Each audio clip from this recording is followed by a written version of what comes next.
everyone. Today we're here with a Mr. Kenny Shelton. Now, he helps people get capital because the hardest thing for black businesses is to get capital for growth. And Kenny works with Hack Nation.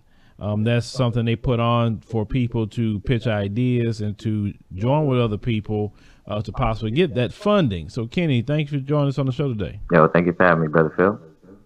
All right, so Kenny, tell us, how did you get into helping people to get funding? So I came to Seattle about a year and a half ago by way of the Bay. I was in the Bay doing startup life. I was a marketing director for a photo sharing startup. I was able to grow that company 10x, got a ton of downloads. We actually got an offer from this social media marketing company for $2 million. The CEO said no. Then the Bay was just getting too expensive for me, so I came up to Seattle. So what I learned is, entrepreneurship is a way to get things done. You don't have to worry about clocking in, clocking out. It's empowerment. It just opens so many other doors. So I saw this event called Hack the CD, which was put on in a historically black neighborhood. At one point, it was a red-lined area of the city. It was 60% black, and right now it's like 15% black. So this event was put on to say, how can the remaining black community get put on with entrepreneurship, with skills, with mentorships, with financial resources to help build up these businesses, to help combat gentrification, to build up programs and services to basically sustain what's left of the black community. So from that original event came a black-owned co-working space, a black business directory online, and a couple other cool things. So from there, I was like, look, this needs to be a full-time thing. Let's get this business started. Let's wrap the support around entrepreneurs and basically plug the gaps wherever we can. And let's help these entrepreneurs get to the capital, get to the bag.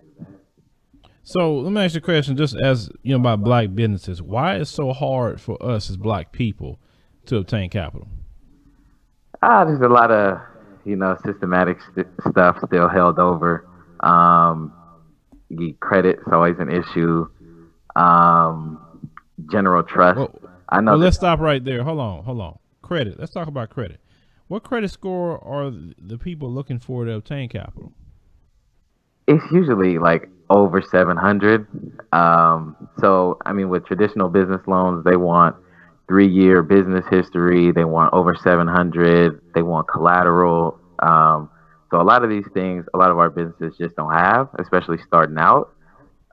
So that route is usually not the best route. So companies like us try to come up with creative ways through pitch competitions and other ways to get this early stage capital to these companies to help build out the prototype or find like proof of concept. Because a lot of the times these banks or these investors ain't trying to hear it if you just got an idea. They're like, well, there's no protection on their part if things go wrong. So they want to see some track record. They want to see some traction. So like I said, companies like us help to provide that traction and that early capital so you don't have to go get a bank loan. Right. So you said overall trust. You mentioned trust. Yes. Okay. Why do they don't trust black people? That's a great question. I was talking to one of these venture capitalists the other day, and I asked him when the last time he invested in a black VC or a black founder. And he told me, there was this one time in '02 we invested and it just didn't work out. And I'm like, dude, it's 2018. You talking about you invested in '02. You don't keep that same standard, that same metric for anybody else that you invested in. That one time it didn't work out. So why you do the same for us? And, he couldn't answer that question. So it's a lot of, built-in bias, a lot of, they just don't want to work with the unknown because these venture capitalists tend to only fund their friends and they don't have many black friends, or they don't really understand businesses or concepts when we try to bring it to them. So like I said, companies like us help to, refine the pitch, refine the idea.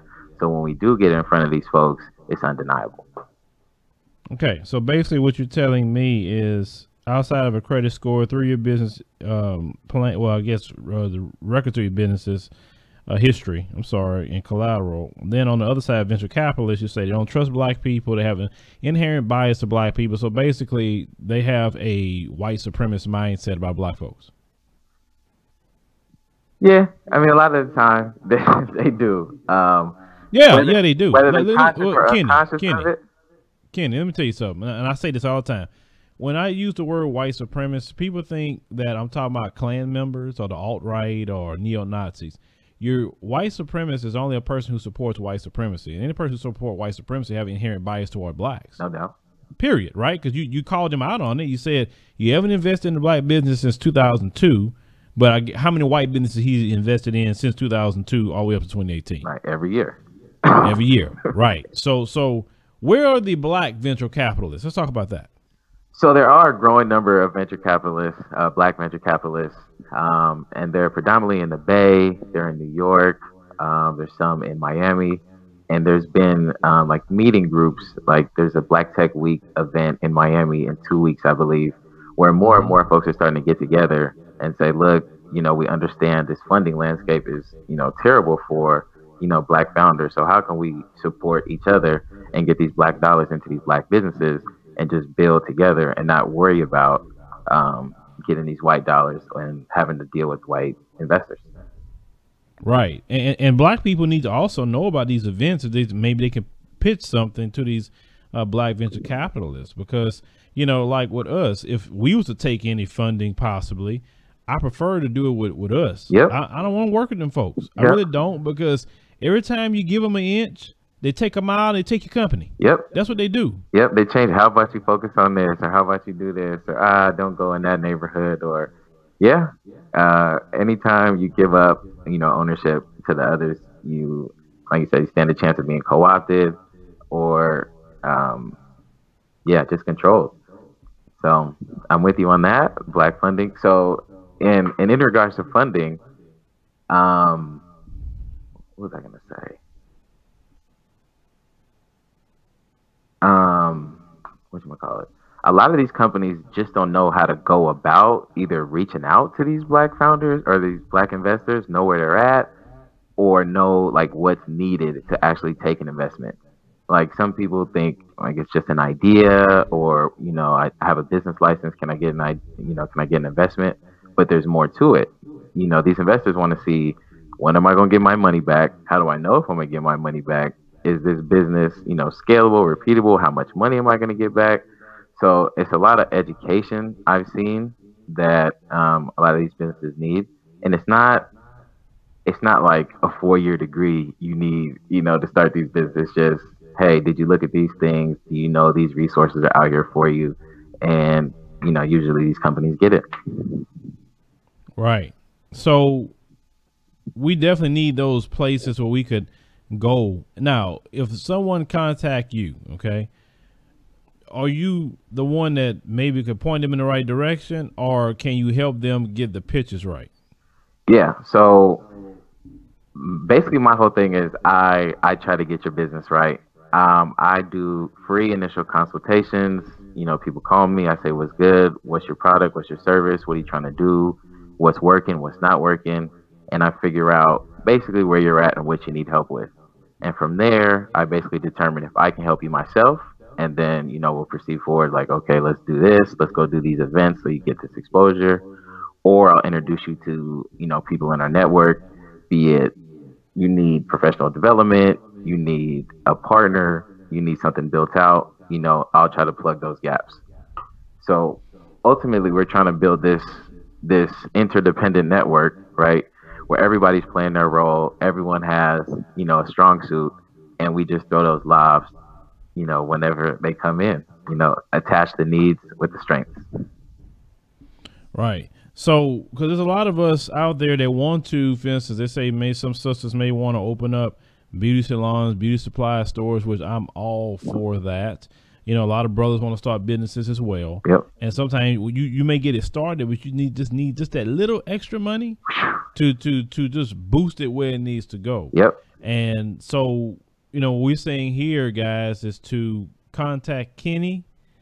He should be able to get you in the right direction with some venture capitalists. And of course, what we support based off of what he just said, we prefer us to start getting to those conferences where all the black venture capitalists are located, because I just don't like the idea of you have an inherent bias against me, and I haven't done nothing yet. Yep. It's like, you haven't seen my credit score. What did that black person have, an 800 credit score? Right. They don't know. Right. Not all of us have bad credit like that. Right. And some of them will even say, I like to invest in what I know. I like to invest in my comfort zone, So if you bring something that's outside of their comfort zone that they just don't know, their, defense mechanisms go up. And a lot of these, venture capitalists hear, 100 to 300 pitches a year and only invest in about 12. So they automatically just say no. So it's like, we need to open up these funding options and these streams where we don't even have to go to these folks. We can tap a community. We can start community funds, like pass another hat type deal where neighborhoods support neighborhood businesses and things like that. Right. And that's what I'm about. I believe the only way we could fund ourselves is that the community got to come together and say, okay, we gonna all donate this much to this brother, this much to this sister, so we can get these businesses off the ground, so these businesses can hire. That's the only thing we would say. Well, you need to create so many jobs because we all putting in on this. You get what I'm saying?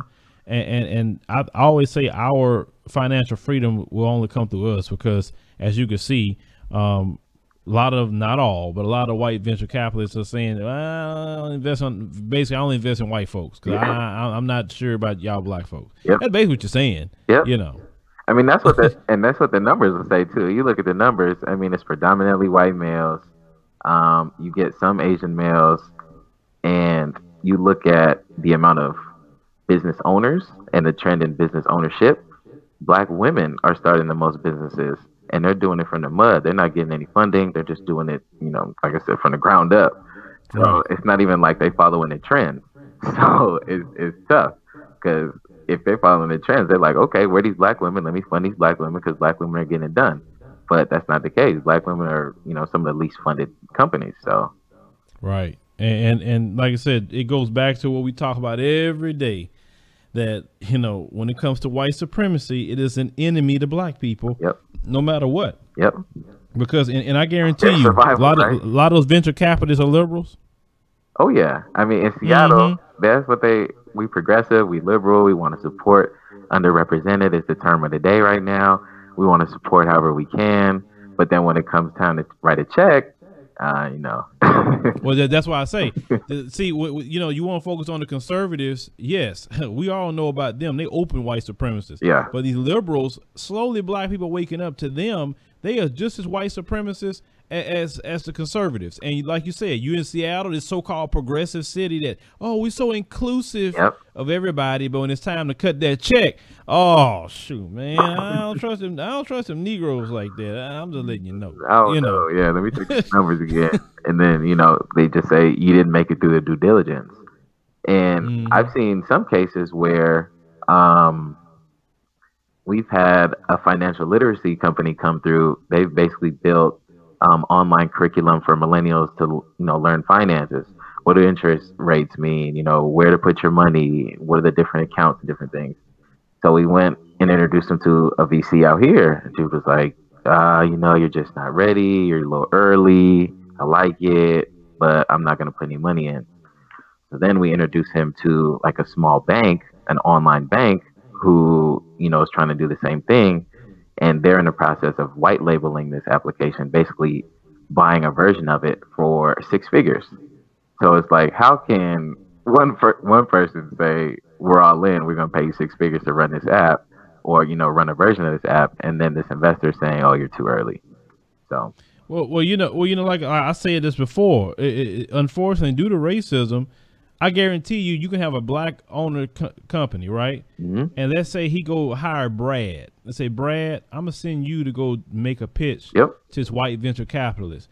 They would probably give Brad the, funding because it's Brad talking to him versus Tyrone. Yeah. People do that. They'll send somebody else to say, hey, look, You be the face of the company. I'll really run it, but you be the face. And it shouldn't have to be like that. No, it And shouldn't have to be. it's usually the case. Like we, as black folks, are usually the ones propping up these companies. I mean, and this country in general. And we don't really get our just due. So it's more the Well, same. that's why I said before. I said you may have to get some white people on your team because they only gonna talk to their people. Now, see, Jane Elliott taught me when she came on an interview. She told me that if you really want to get something in the system, you get you a white woman on your team because she could weave her way in ways a white man can't. I said, okay. Right. She'll teach me the game on this system. But yeah. So, man, that's just more eye opening why black folks are behind. That even when they try, you trying to kick them when they try. And it's funny, surprisingly enough, our like internal allies or folks who have been, funding us, funding our events, have been white women who've been sympathetic. Like, yo, let me try to get y'all this bag. How can I help with sponsorships? And I mean, we work with companies like Google, Amazon, Comcast, Vulcan. A lot of these companies, I don't know if it's guilt or what, but we try to make the most of it and, get the resources to the people who need it and then try to make it do what it do. I hear you, brother. Well, you know what? Like I said, Kenny, like I said, you once again, this is my second interview of the day, and you have definitely opened my eyes on the other side of it, how we discriminated against from so-called progressive liberals in a so-called liberal city, in an area of basically racial bias. Even when we try to do for ourselves. So what I would say, ladies and gentlemen, don't get discouraged by hearing that. Get encouraged to say we're going to unify. They do have black venture capitalists out there. We need to start linking up with brothers like Kenny, getting funds together to support, new businesses coming in our community. Because we need businesses. We can't work for them because they treat us bad. Then, we got to do our own thing. So, Kenny, how can people contact you, brother, if they're interested in talking to you about trying to get some funding? Yes, they can go to www.hacknation.io, or they can email me directly at kenny@hacknation.io. Okay, Kenny, I'm right at hacknation.io. Yes. All right, so ladies and gentlemen, make sure if you want to open up your business, you need some funding, holler at Kenny. I mean, because we have success stories, from this channel where brothers and sisters have contacted people like Kenny or many others, and it worked very well for them. So we'll put the email and the website in the pinned comment so you guys can see it. And contact him if you're serious, because we definitely need, more businesses within our community in spite of people being, racial toward us. So, brother, keep doing what you're doing. I mean, that's a great thing that you're doing. You're doing the work of the community. And we'll hopefully some people contact you and you can help them out. Good, and I appreciate you having me on. Oh, no problem. All right, Mr. Kenny, that's it, brother, with you in the bat phone. And